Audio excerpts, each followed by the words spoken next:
Hello everyone.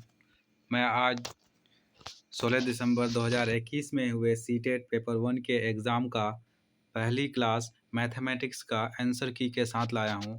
आप सभी अपना रिस्पांस की से मिलान करें और कमेंट में बताएं कितना सही हुआ।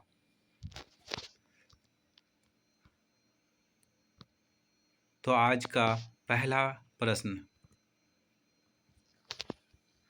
सिराज अपनी रसोई में सेबों को इस प्रकार व्यवस्थित करता है कि उसने पहली पंक्ति में 11 जोड़े सेब, दूसरी पंक्ति में 22 जोड़े सेब और तीसरी पंक्ति में 33 जोड़े सेब रखें। तो सिराज के पास रसोई में कुल कितने सेब हैं?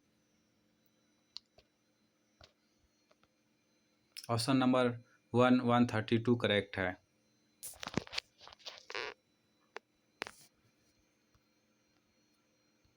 Question number 2।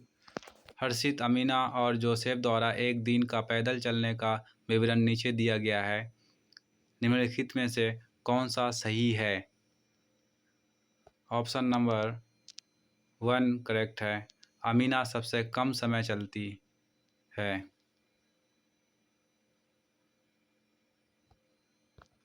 नेक्स्ट प्रश्न नंबर 3।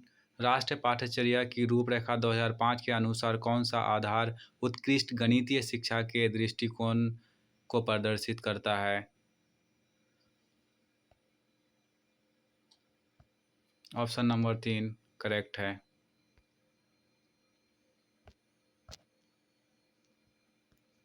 सभी विद्यार्थी गणित सीख सकें और सभी विद्यार्थी को गणित सीखने की ज़रूरत है।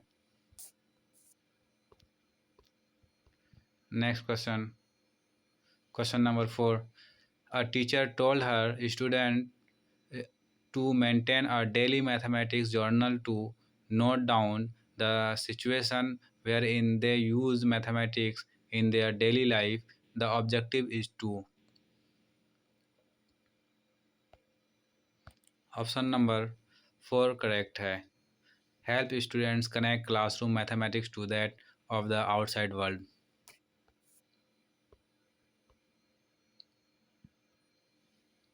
अगला प्रश्न। निम्न में से कौन सा शुद्ध मिलान सेट को प्रदर्शित करता है?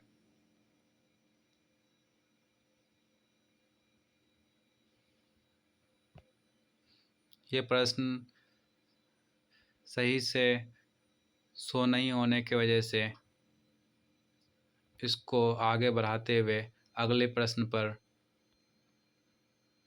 चलते हैं। प्रश्न नंबर 6।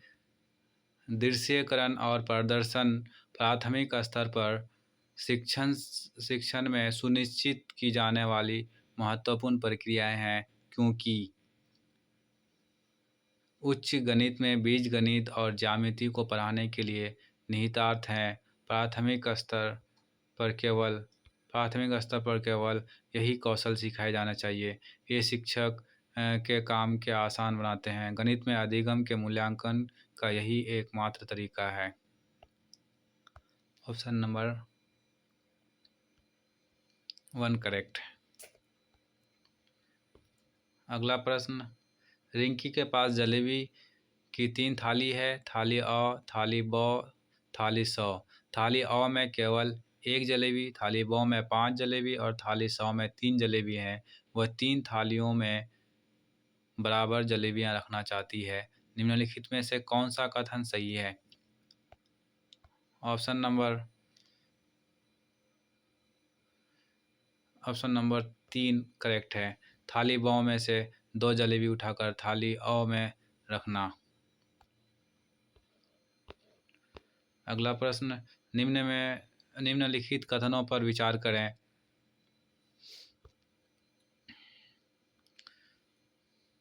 सभी अभाज्य संख्याएं विषम संख्याएं होती हैं। एक अंक वाली केवल 5 अभाज्य संख्याएं हैं। अभाज्य संख्याएं अपरिमित रूप से अनेक हैं। अभाज्य संख्याओं के केवल 2 गुणनखंड होते हैं। उपरोक्त में से कौन से कथन सही है? दूसरा ऑप्शन सही है, 3 और 4।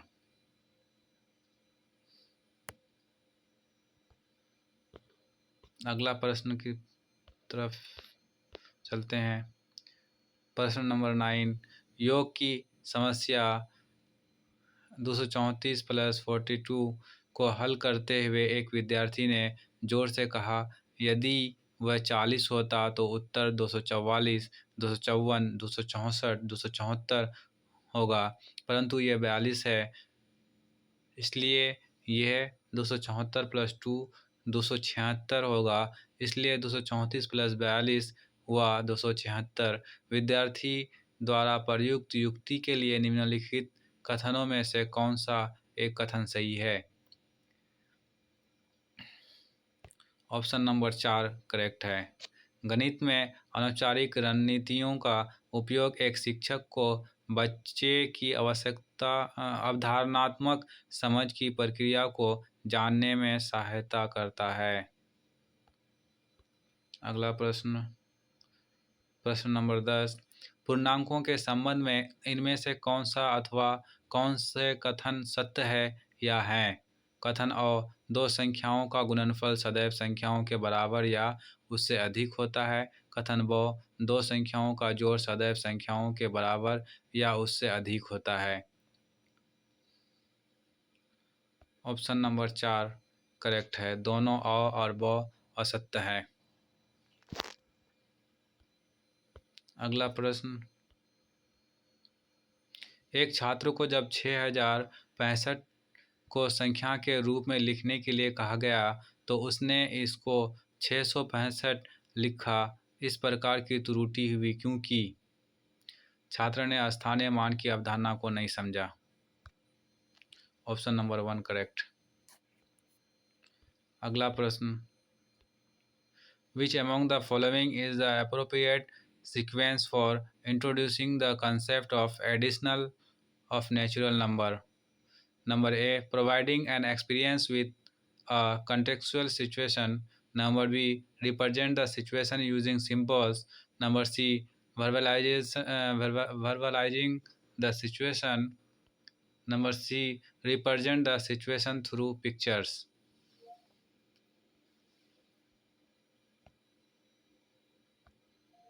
Number 1 correct.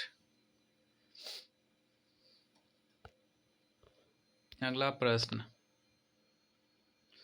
नंबर 13, निम्नलिखित में से 2.9 इंटू 7.49 अपॉन 11.51 का सबसे अच्छा सन्निकटन कौन सा है? तो सन्निकटन को जानने के लिए सबसे पहले हम इसका कंसेप्ट को जानते हैं। पॉइंट के बाद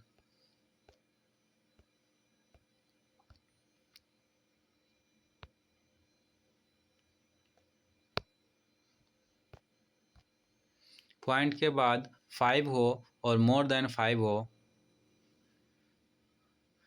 तो पॉइंट से पहले एक ऐड हो जाएगा, एक जुड़ जाएगा। अगर पॉइंट के बाद 5 से कम हो तो पॉइंट से पहले जो संख्या है वही संख्या रहेगा। तो इसका सही आंसर हो जाएगा 3 into 7 upon 12। Option number 2 is correct. अगला प्रश्न 14, एक बच्चे द्वारा 5 विषयों में प्राप्त अंकों का माध्य 74 है। उसने 3 विषयों में 70, 75 तथा 80 अंक प्राप्त किए। उस बच्चे द्वारा बाकी 2 विषयों में प्राप्त अंकों का माध्य क्या है? Option number 1 is correct 72.5। अगला प्रश्न, प्रत्येक संख्या के अंकों को पहचान कर अगली संख्या बताएं। इसका करेक्ट ऑप्शन हो जाएगा 554। अगला प्रश्न, निम्न में से क्या योगात्मक मूल्यांकन की विशेषता नहीं है? यह उत्पादन नंबर 1, यह उत्पादन अनुकूलन है न कि प्रक्रिया अनुकूलन। इसका उपयोग श्रेणीक्रम, कक्षोन्नति और स्थापन में होता है। नंबर 3, ये छात्रों के सामर्थ्य और कमजोरियों का निदान करने पर केंद्रित है। नंबर 4, यह सत्र के अंत में होने वाली परीक्षा है।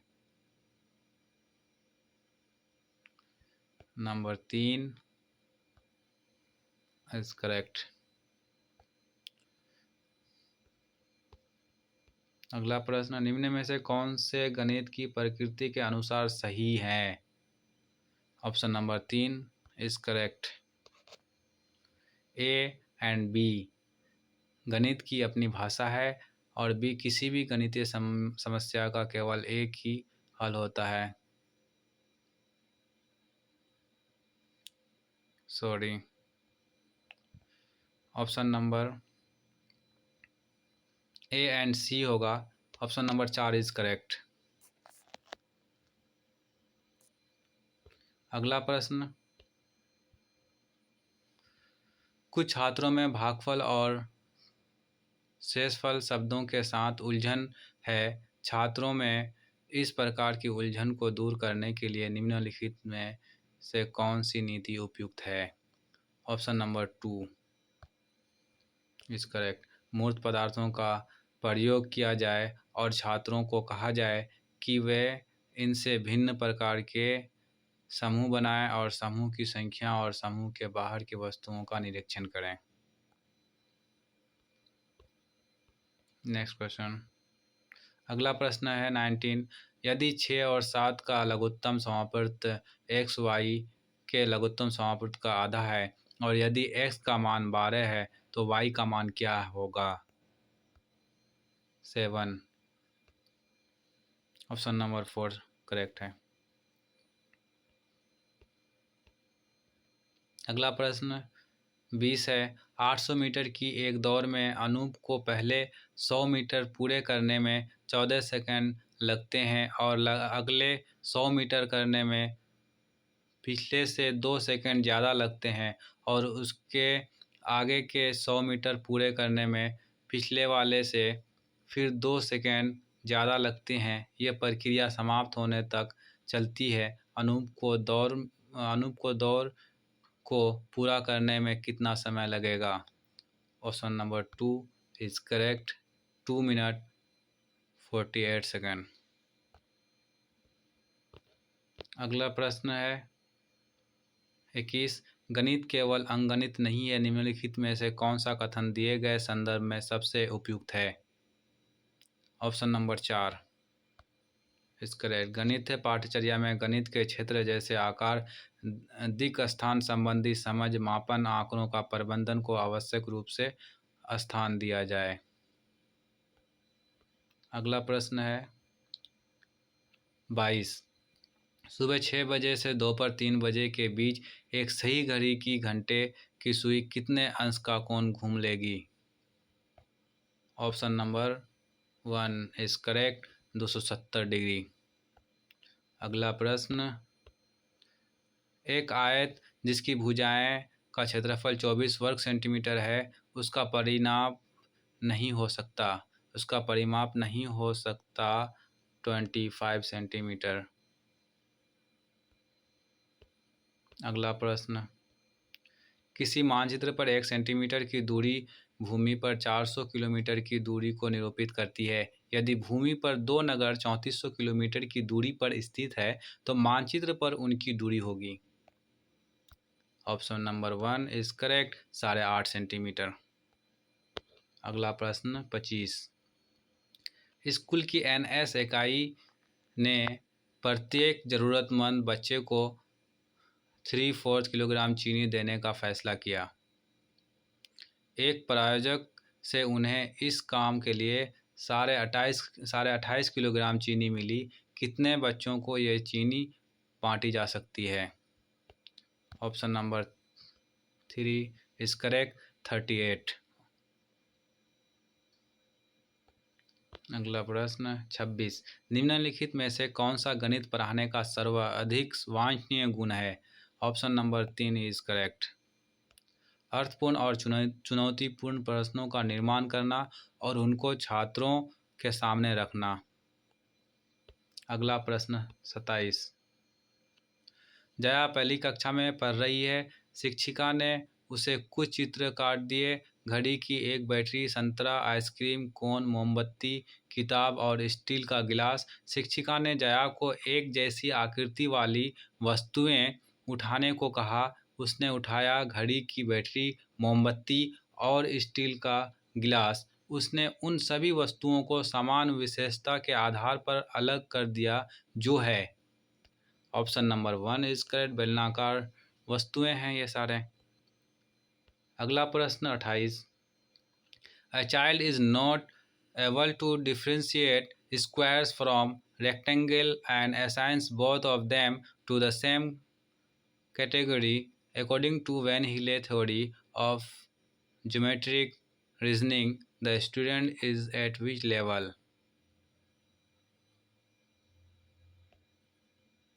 Option number 2 is correct, visualization level. अगला प्रश्न 29. While introducing the concept of multiplication, Ms. Neetu, a class second teacher, started with word problems such as there are 4 members in family and if each member requires 3 rotis for lunch, how many rotis are required? What is the objective of using this type of word problems to introduce the concept? Option number 3 is correct, to develop the ability to connect real life situation with mathematical problems. अगला प्रश्न number 30 और आज का आखिरी सवाल। निम्नलिखित में से डिन्स ब्लॉक का प्रयोग करके किन अवधारणाओं को नहीं पाया जा सकता है? ऑप्शन नंबर 4 इसका करेक्ट होगा प्रायिकता यानी प्रोबेबिलिटी। हम डिन्स ब्लॉक के प्रयोग से नहीं पढ़ा सकते हैं। थैंक यू आज का क्लास के लिए। आज का क्लास यहीं तक और अगला क्लास कल लाऊंगा।